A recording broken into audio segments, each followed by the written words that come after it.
আসসালামু আলাইকুম। আমি মোহাম্মদ সুমন আহমেদ আছি আপনাদের সাথে। তো মাত্র কিছুক্ষণ আগে ইফতার শেষ কইরা মাত্র নামাজ পড়ে আসলাম।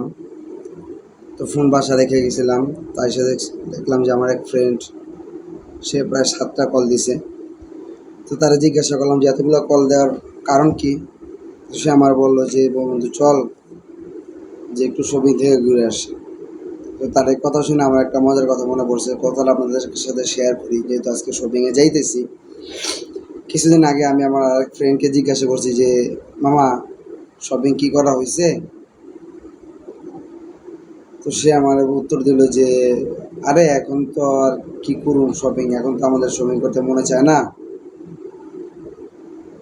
তো সে জাস্ট আমার এতটুকুই বলছে। তা আমি তারা বললাম যে মামা আমারও তো সেমই অবস্থা, শপিং টপিং এখন আর করতে মন চায় না। আমি জাস্ট একটা পাঞ্জাবি ছিলামও, আর যদি পাঞ্জাবিটা নাও সেলেই অন্তত একটা মানে এক জোড়া জাস্ট জুতা মানে ঈদের দিন পরার জন্য আমি কিনবো আর কি, শপিংয়ে যাব।